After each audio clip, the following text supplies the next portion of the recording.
Okay. We're actually right across the ministry. Yes, please stop deforestation. Please stop.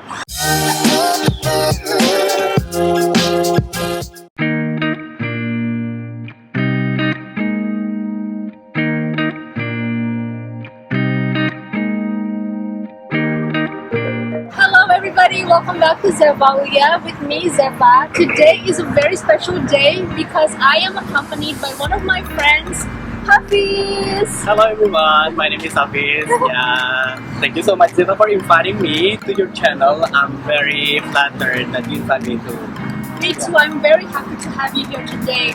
So this day will be super special because, as you can see from the title, we'll be discussing about eco-friendly ways on how to travel on a budget because Exactly. Hafiz is a super cool traveler, has been to so many countries more than me. And apart from that, he will also share about eco-pesantren. So pesantren is an Indonesian term for boarding school. Yeah. But the difference is that this boarding school is an Islamic boarding school, but more on that later. So first of all, Hafiz, can you introduce to my audience what you're currently doing and everything? Hello everyone, as I said just now that my name is HafizAsad and I'm from Indonesia. What I'm doing right now is I'm responsible as a chairman of Pesantren or Islamic Boarding School in Madura, one of the islands near Java, and we have like around 400 students studying the Pesantren. Now we're content creators on YouTube. Oh yeah. Okay, please don't forget to subscribe my channel. I have 3 taglines for my channel. I say like positive, halal, and what is it again? Okay, good, positive and halal. I'm sorry, I forgot because I normally speak in front of camera in Bahasa, and now I have to speak it in English, and I don't know, like, oh my god, this is really good. It's doing good. Yeah, so that's why I normally share about something like about scholarship, about positive thing that is happening in the community, and then every good news about the people, about the society, and of course about the Muslim community. And I really love to explore more about that and share with my fellow subscribers. So please don't forget to subscribe my channel at www.youtube.com/c/ItsHafizAsad. Don't forget. Now about traveling. So before we get into the green eco tips that you usually implement when you travel, Hafiz, Yes. I want to know, like, why do you like traveling so much? Oh, well, I love traveling because, okay, Zefa, just for your information, that I used to live in a very rural area, and then I live in a Pesantren, of course, for like, I don't know, maybe 17 years or something. A lot of people always thought that in Arabic they call like another min al-iman, or the clean is part of the iman. However, like, people don't really actually care about the how to clean up the area where they live. And at the same time, I understand that most of the countries, especially in the Western countries, they really care about the cleanliness and also to the environment. And that's why, okay, I want to travel the world and explain exactly what is actually this country has to offer. You know, every time I travel to certain countries, I feel like they are very clean. And then I always thought to myself, I think this kind of culture, I can learn from them how they can manage the waste management and stuff like that, and also how they can really protect the environment. I can learn from traveling that I can respect something that normally or I used to be not really give a damn on certain things that happen in my house, because I think like, okay, this is really normal. It turns out it's totally different. So I think that's the reason why I always fascinated on how to travel the world, to travel to certain countries where people have a different kind of perspective and culture and customs. Oh, I see. So through traveling, you like to learn about different customs, traditions. Exactly. But at the same time, I can respect exactly what I have in my hometown, what I have in Indonesia. And I think that's what's the most important, because sometimes we don't think that, you know, certain stuff is really important, is really valuable before we know how people maintain this stuff. And by traveling, how people really preserve their culture. And I think, okay, I think I need to preserve my culture. I need to preserve the things that living around my house. And I still remember one scholar said, the more global you are, it can lead you to be more local. When you travel the world, it's sometimes drive you to be a person who can respect the custom and culture. And I think that's and that's what happened to me. Yeah, that's true.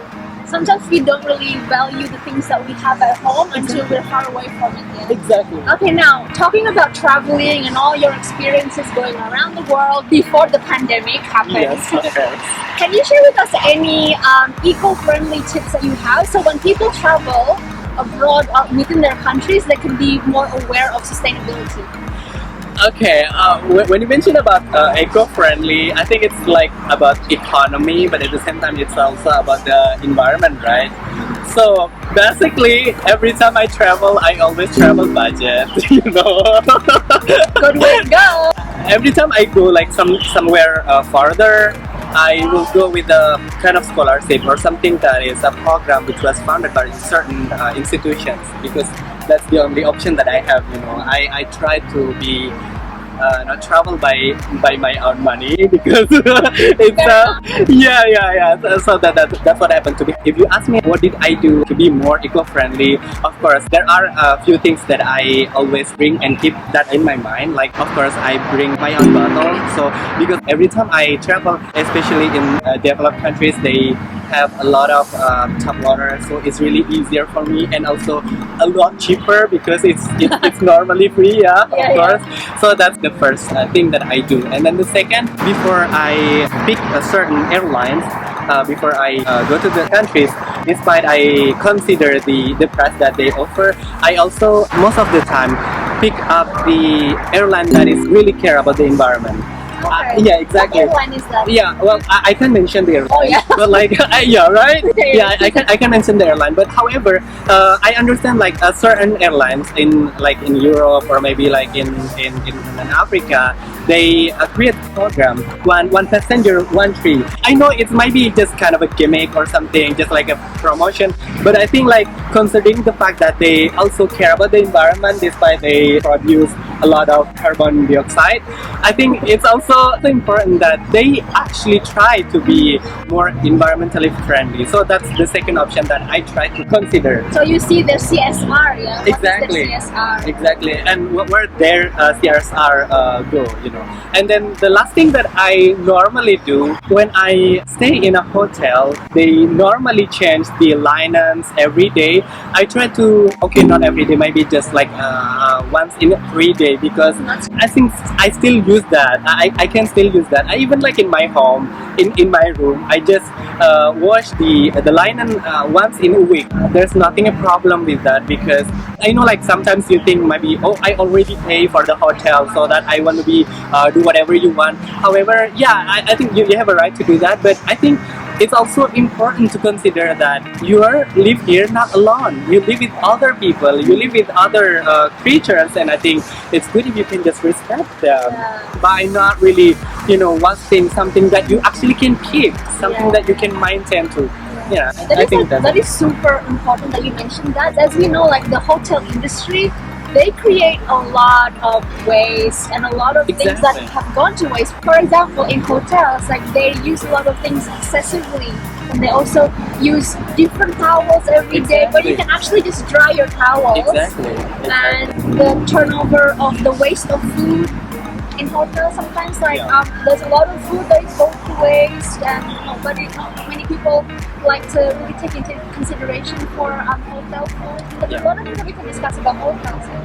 Yeah. Do you always eat out, or do you sometimes make your own food? How does it work when you travel? Okay, well, I always travel in eco and economy, so mostly I bring my own food, and I also bring my own, what is that? Lunchbox? Yeah, lunchbox. So, and that's also happened to me when I was in the US and here. So yeah, just like that. I think I make it just like my daily life, Yeah, I do that. Yeah, that's good. Actually, that's really interesting, because one of the ways that we can live more eco-friendly is by cooking our own food. Because if we always eat out all the time, it means like this food come in packaging, right? And that's like extra waste again for the environment, especially when you go to a restaurant and like they have plastic wrappings and Oh my everything. God, yeah, So that's that's a terrible. really good example that you mentioned. Yeah, I live in Boston for 2 years, and then there's a lot of the public transportation is really good over there, and therefore every time I commute from my house to my campus, I normally and every day I took the T or like the metro. To wrap up my questions about eco-friendly traveling and everything, if you could give a tip to viewers out there how to travel more eco-friendly, what would that be? The best thing that we can do to protect the environment, but at the same time we can also travel, is that wherever you are, please protect the environment, because you have the luxury to travel to a certain country, and not everyone has the same thing. And then by traveling, you learn a lot of things from the community, for the people that you are encounter with during along the way, perhaps. And I think understanding them and protect the environment will be a great thing for you, because maybe your children, your grandchildren will travel to that place, and I bet that they want to have the same experience as you are. And only by protecting the environment and also respecting the local culture as much as possible, that will be a great thing for you to, yeah. That's great. So like always be mindful, yeah? Exactly. Mindful about eco-friendliness wherever you go, and respecting the local culture, respecting their environment friendliness, yeah? Exactly. Now for the next set of questions, I want to know more about Pesantren. I think it's super interesting because in the past, I used to work as a consultant as well for green education in Bali. But that is more about state schools. But Pesantren is more about Islamic boarding schools. And Yeah. I want to know, what is Pesantren exactly? How did you become involved? Basically, I used to have no idea what is actually the global warming, the green living, and eco living and stuff.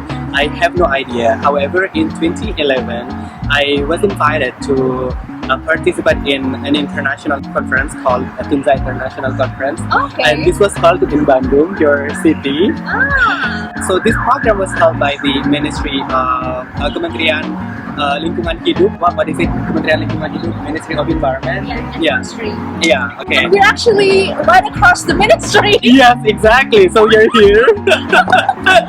So at their backyard, and and also it was held by along with the United Nations Environment Program. So during that moment, I learned a lot of ideas. I also attend a lot of discussions, and people always talk about how we can protect the environment, and and things like that. And since then, because I have a Pesantren in my hometown, I want to bring this idea to my community, and I want to teach them that this is also, this is actually not only for a certain community, like a problem for a certain community, but the whole people, the whole world, it's all our problem, right? So that's why I bring that to my community. I create a community called IBBI Edu Green, or IBBI Education Green, where I invite like a certain student over there to respect more about the environment and to be eco-friendly and things like that. That is so inspiring. So come on, the curriculum, is it formally integrated in the Pesantren's curriculum, or is it like extracurricular? It's more like extracurricular. As a person who came from Pesantren, I always think that this issue is kind of detached or fragmented from the Pesantren community, because we always think like, okay, that's just a problem faced by the international community, and this is actually not be part of us. I think like the government don't really care about the Pesantren community, that they actually need also the education from them, about this issue. So that's why I personally still cannot make it as a part of the core curriculum. But however, I try to be more eco-friendly in my Pesantren by developing certain stuff that I will share later on. Oh, so it's like, so you hold activities and also sharing. Exactly. Santri is a student, yeah. Yeah. Okay. So, what is one example of an activity that you do in your community in Eco Pesantren? We still have a lot of innovations on how we can, participate in the protecting our environment. But if I have to mention a number of things that we did, of course we planted trees. Another two, I think it's quite interesting. So therefore, in my community, we also have girls community where they really love fashion because they always buy new clothes and stuff. I always tell them like, okay, come on, girls, you can do something better than just only spending your money for new stuff like that. And then they ask me like, how can I do? And I told them like, does your mom or maybe your aunties has clothes? Maybe you can just modify these into be more fashionable and imply exactly that's what I did. And then they do that, Zefa. And exactly. For your knowledge. Exactly, because actually like there are a number of things that we can get from these kind of activities. Like for example, they can keep their money, and then the second they can protect the environment at the same time. So I think that's really a good thing. And then the last thing that we do is that we plant a bunch of trees and also flowers around the Pesantren that is very useful for our living, like for herbal medicine. Exactly, for herbal medicine and also for permaculture. Yeah. Exactly, like permaculture, and that's what we do. We try to be more relying our life to be, to the environment, to be more respect to the environment. Because used to be like people plant whatever trees they want, whatever flowers they want, but as the time goes by, I try to tell them that, guys, you can actually plant certain trees that is and also flowers that is not only beneficial for to make it look beauty, but it also can help you to, for your economy and also for the environment and in your healthy, of course. So that's what I did to the community. Do you also plant like vegetables? Yes, of course. What type of vegetables are that? Well, okay, it's only like a limited vegetable because the land culture in the area we're living is really drop, so it's kind of hard. So just a number of like eggplants. We have also a number of local vegetable. I don't know exactly in English. I don't even know like in Bahasa what you call, but in my hometown we call it marongi. Marongi. Yeah, marongi. So it's like kind of leaf. Yeah, so it's kind of leaf. They make it like a soap, and it's delicious, and it can prevent those who drink or those who eat that from the cancer. Oh, that's amazing. Yeah. And on that note, I think it's like super important that we preserve local herbs and plants, because there are actually conditions where certain traditional indigenous plants are extinct because people don't replant them anymore. So I think that's a really good idea. Yeah. Because local exactly. plants. Some people, just like I said in the earlier session, like some people just don't really care about. They don't think that it's important until they no longer have it, right? So knowing that people people awareness about, okay, this is also important for our healthy and for our culture, and I think they will preserve this more. If any of you out there have any traditional plants from the area, who knows, when you either have like a community garden or your own garden to replant as well, to preserve traditional herbs and other kind of plants. Exactly. Since we're also discussing about Eco Pesantren, Islamic Boarding School, I think it'll be quite interesting to share, because of your background as well, that knows a lot about Islamic teachings and everything. Is there any thing within the religion of Islam that actually teaches people to preserve it and take care of the environment? Okay, so Zefa, in the Islamic thought, we have the so-called fiqh environment. like wiki environment, where they try to translating a certain ayah in the Quran and in Hadith to be practical in where we're living right now, as like we're struggling with with this environmental problem. Try to translate the ayah in the Quran and also in Hadith to be more understandable when it comes to understanding the environment. There's a maqal or ayah which says that kullu ma siwa Allah alamun wa ma kullu wa kullu alamun makhluqun. What does that mean?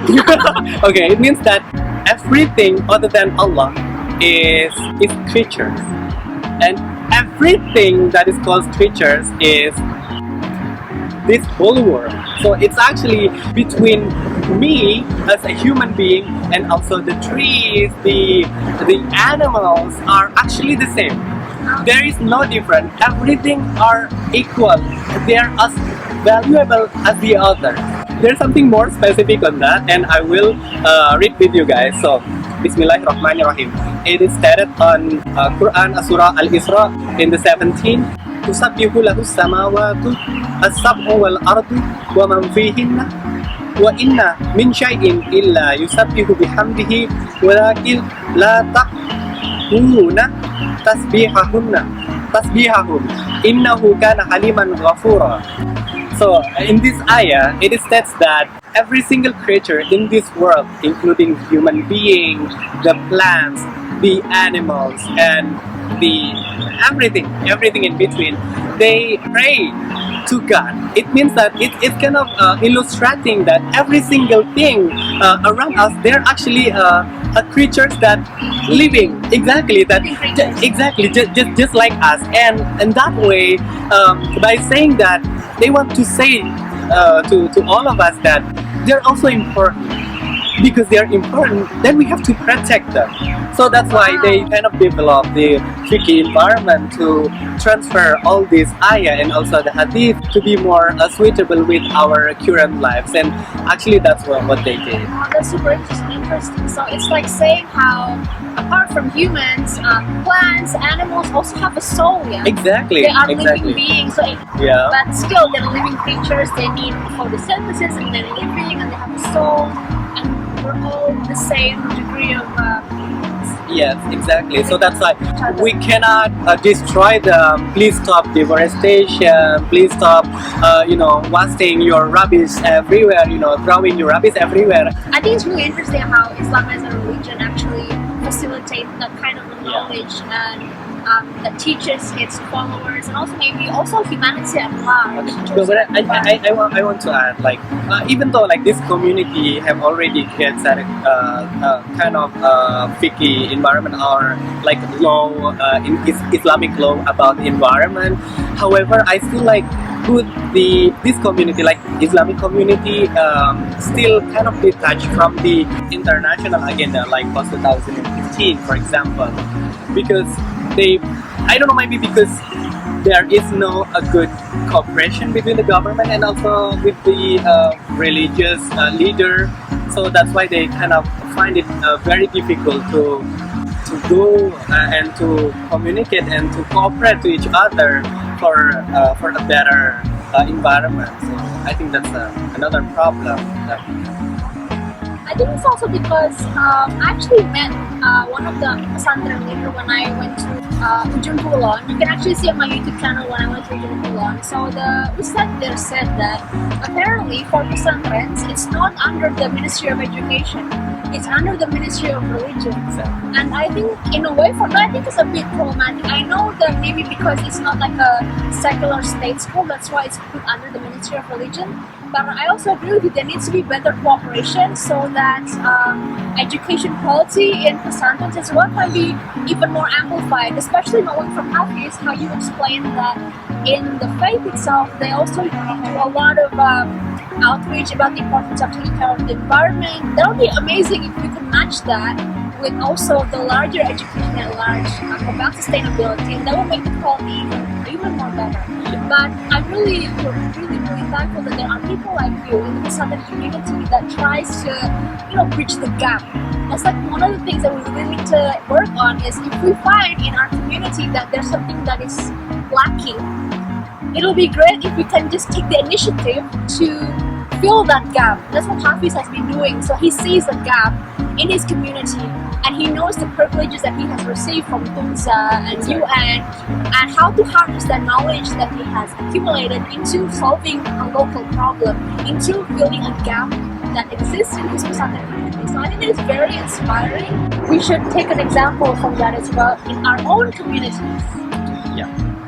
Thank you so much, Hafiz, for your time today. I really appreciate it. I learned so much from you. I hope that my subscribers also learn a lot from you as well. Well, actually, I also would like to say thank you so much, Zeva, because I think, like, as I said, as I mentioned earlier, that community, Pesantren community is kind of detached from the international agenda, like the environment and stuff. And therefore, by inviting me to come over to your channel, maybe one of your viewers or maybe a bunch of your viewers will understand that we are actually do something.